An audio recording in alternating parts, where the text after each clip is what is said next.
Subscribe the channel and click the bell icon to get latest update। Amrit Dahiya tutorial में आपका फिर से स्वागत है और आप देख रहे हैं डॉक्टर अमृत दहिया को।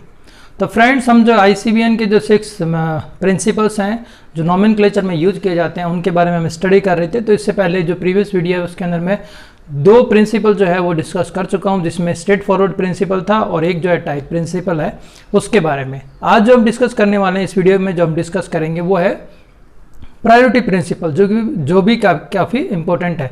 तो अब देखो, प्रायोरिटी प्रिंसिपल का मतलब है प्रायोरिटी से, ठीक है। तो इसके हम डेफिनेशन देख लेते हैं जी, समझ में आ जाएगा हमें। The nomenclature of A taxonomic group is based upon priority of publication, ठीक है। यहाँ पर होता क्या है, देखिए कई बार क्या होता है, किसी पर्टिकुलर प्लांट को जो डिफरेंट लोकेशन में है, ठीक है, उसे डिफरेंट ऑथर जो है अलग अलग नेम सजेस्ट कर देते हैं, ठीक है, और इनका नेम का यूज भी कर लेते हैं, ठीक है। मतलब पब्लिकेशन था, साइंटिफिक जर्नल था, उसमें पब्लिश भी कर दिया नेम, ठीक है। मतलब जो पेपर पब्लिश करते हैं उसी तरीके से। तो साइंटिस्ट ने किसी प्लांट पे वर्क किया और उसका पेपर पब्लिश कर दिया, उसको नेम डिनोट कर दिया कि भाई हाँ इसका ये नेम है, ठीक है। अब होता क्या है, एक ही प्लांट को 2 या 3 या इससे ज़्यादा नेम दे दिए जाते हैं, तो उसमें ये कन्फ्यूजन हो जाता है वर्ल्ड लेवल पर किस नेम को यूज़ किया जाए, राइट। तो 2 या 3 जो अलग अलग नेम है उसमें से करेक्ट किसको माना जाए, किसका वर्ल्ड वाइड लेवल पे यूज किया जाए, तो उसके लिए जो है प्रायोरिटी ऑफ प्रिंसिपल जो होता है, प्रायोरिटी प्रिंसिपल है, उसका यूज किया जाता है।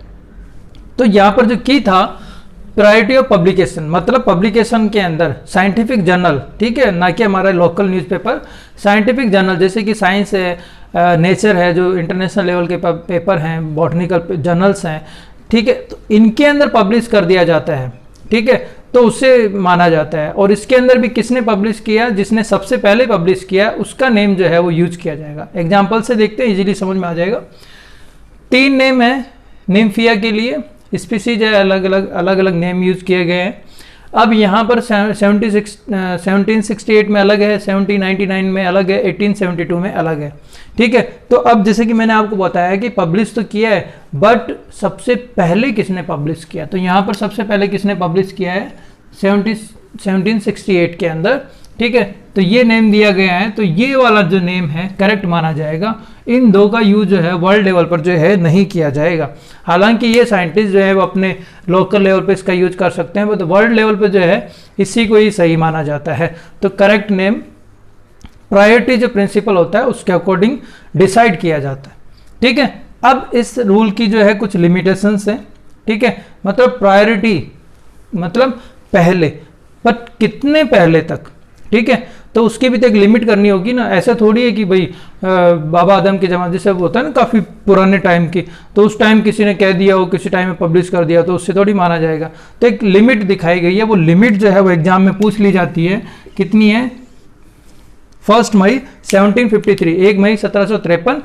किस लिए, क्योंकि इस दिन लीनियस ने स्पीसीज प्लेंटेरम जो था उसका वॉल्यूम 1 जो है वो पब्लिश किया था, ठीक है। तो इसमें कई जेनेरा वगैरह के जो है लैटिन नेम है वो यूज किए गए थे।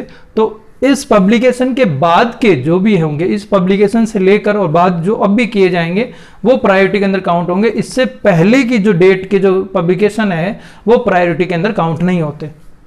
तो प्रायोरिटी कहाँ से स्टार्ट होती है, 1 मई 1753 से, ठीक है। एक तो ये पॉइंट लिमिटेशन में है। दूसरा ये क्या है, ये सिर्फ फैमिली रैंक से ऊपर अप्लाई नहीं होता, ठीक है। ये क्या है, apply only up to family rank. जैसे कि फैमिली है, फैमिली के बाद में जीनस, जीनस के बाद में स्पीसीज, फैमिली जीनस स्पीसीज, इन्हीं पर अप्लाई होगा, बाकी पर ये अप्लाई नहीं होता, ठीक है। And not according to botanical code, ठीक है। कि कई बार क्या होते हैं, कुछ नेम दे दिए जाते हैं, पहले भी दे दिया, जैसे किसी ने दे दिया है प्रायोरिटी पब्लिकेशन में है, बट वो ICBN का जो कोड है उसके अकॉर्डिंग नहीं है, ठीक है।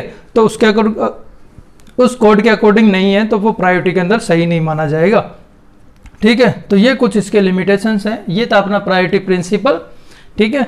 और साथ ही साथ ये आर्टिकल 19 के अंदर मेंशन है, तो आप ये भी ध्यान रख सकते हैं। तो ये था प्रायोरिटी प्रिंसिपल। इसके बाद में हम जो नेक्स्ट प्रिंसिपल देखते हैं, प्रिंसिपल 4th। इसमें क्या है, यूनिकनेस प्रिंसिपल है ये। इसका मीनिंग यही है कि पार्टिकुलर टैक्सोन के लिए एक ही करेक्ट नेम होगा। इसके अलावा ऐसे नहीं कि एक से उसे करेक्ट नेम डिसाइड किए जा सकते हैं, एक ही करेक्ट नेम होगा, बस यही इसका मीनिंग है, ज़्यादा इसमें कुछ नहीं है। कि each taxonomic group has a group with a particular circumscription, मतलब एक पूरा दायरा होगा, एक ही position and rank, can have only one correct name, सिर्फ एक ही करेक्ट नेम होगा, इससे ज़्यादा करेक्ट नेम इसे नहीं दिए जा सकते। नेक्स्ट प्रिंसिपल है लैटिन नेम। ठीक है, लैटिन नेम का मतलब है कि भाई कहीं भी किसी भी, चलो इसके पीछे एक स्टोरी बताता हूँ मैं आपको एक्चुअली, कि आपको ये तो पता है कि बॉटनिकल नेम जो होते हैं वो लैटिन नेम में होते हैं। ठीक है, बट क्यों होते हैं ये कभी आपने सोचा है? एक्चुअली होता है क्या, देखिए थोड़ा सा सोचते हैं कि हमारे आसपास देखते हैं, जैसे कि कोई भी पर्टिकुलर प्लांट है उसका एक कॉमन नेम होता है। ठीक है, आप फिर पंजाब जाइए या कहीं अदर स्टेट जाइए, साउथ में जाइए, तो वहाँ उसका अलग नेम होगा। ठीक है, तो एक ही नेशन के अंदर अलग अलग नेम उसके हो सकते हैं, तो वर्ल्ड लेवल पर उसके कितने नेम होंगे? ठीक है, तो ये कन्फ्यूजन, तो साइंटिस्ट जो बॉटनिस्ट थे उन्होंने सोचा कि क्यों ना कुछ ऐसे नेम दिए जाएं जो कि एक ही हो और वर्ल्ड लेवल पर उसका यूज किया जा सके, कोई कन्फ्यूजन ना हो। राइट, एक तो ये है कि भाई एक इस पर सबकी सर्वसम्मति बन जाती है, सहमति बन जाती है कि हमें एक ही नेम यूज करना है। बट उसके बाद में होता क्या है कि ठीक है एक नेम यूज करना है, कौन सी लैंग्वेज, फिर लैंग्वेज का इश्यू हो जाता कि कौन सी लैंग्वेज, क्योंकि ऐसी कोई भी लैंग्वेज नहीं है कि जो वर्ल्ड लेवल पर यूज होती हो। जैसे कि इंग्लिश है तो इंग्लिश भी कई कंट्रीज के अंदर यूज नहीं की जाती है, जैसे कि और भी लैंग्वेज जैसे कि चाइनीज़ है या फ्रेंच है, जर्मन है, तो ये लैंग्वेज सब अपने अपने एरिया के अंदर है। तो इन पे भी था एक कि भाई ऐसी कौन सी लैंग्वेज जिस पे कोई डिस्प्यूट ना हो और वर्ल्ड लेवल पे इसे यूज किया जा सके, तब जाकर एक कंसेंस बना कि क्यों ना हम जो है जो यूज करें एक लैटिन लैंग्वेज। ठीक है, तो लैटिन के बारे में आपको पता होना चाहिए कि लैटिन जो है वो ग्रीस के अंदर मेनली यूज की जाती थी और वहीं से फिर यूरोपियन कंट्रीज के अंदर भी यूज की जाने लगी। तो यूरोपियन कंट्रीज की जो लैंग्वेज है वो इसी से लैटिन से ही निकल के बनी है, क्योंकि उनकी जो स्क्रिप्चर है उनके अंदर जो लैंग्वेज यूज की गई है वो लैटिन यूज की गई है।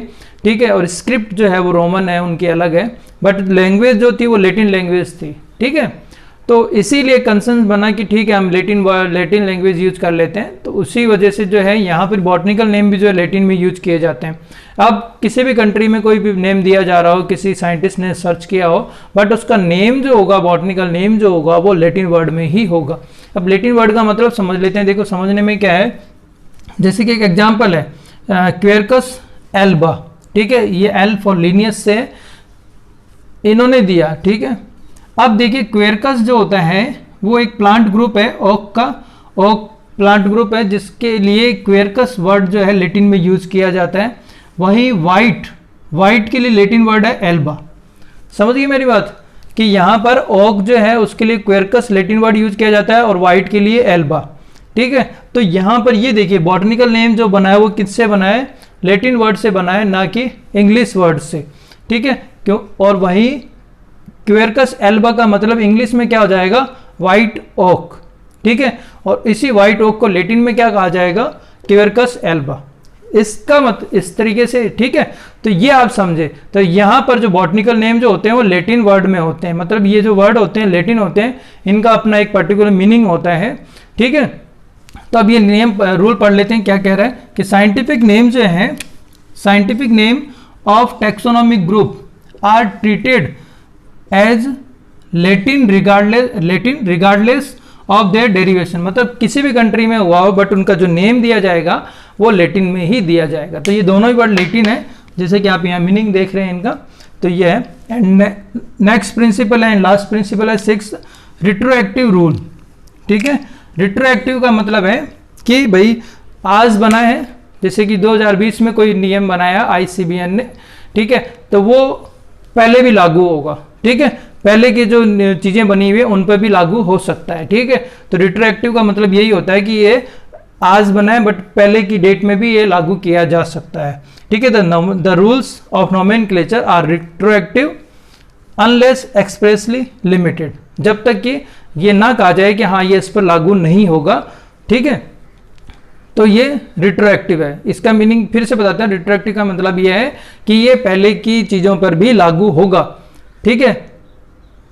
कुछ कंडीशन में लागू नहीं होगा जब आप ये कह दो कि हाँ ये इस पे लागू नहीं होता है, ठीक है। तो ये होता है रिट्रोएक्टिव रूल, ठीक है। तो ये थे प्रिंसिपल्स, 6 प्रिंसिपल थे टोटल, जो कि आपको एग्जाम में भी पूछे जा सकते हैं, तो आपको याद रखने। और बाकी मैंने कोशिश की है आपको एकदम इजी लैंग्वेज में समझाने की। तो आपको मेरा वीडियो कैसा लगा आप कमेंट बॉक्स में कमेंट करना ना भूलें, और साथ ही साथ वीडियो अगर पसंद आए तो लाइक ज़रूर करें, शेयर करें, एंड हाँ चैनल को सब्सक्राइब करना ना भूलें, ताकि इसी तरह की वीडियो जो मैं आपके लिए लाता रहता हूँ वो आपको मिलते रहें। इसी के साथ में थैंक यू, फिर मिलेंगे, बाय बाय।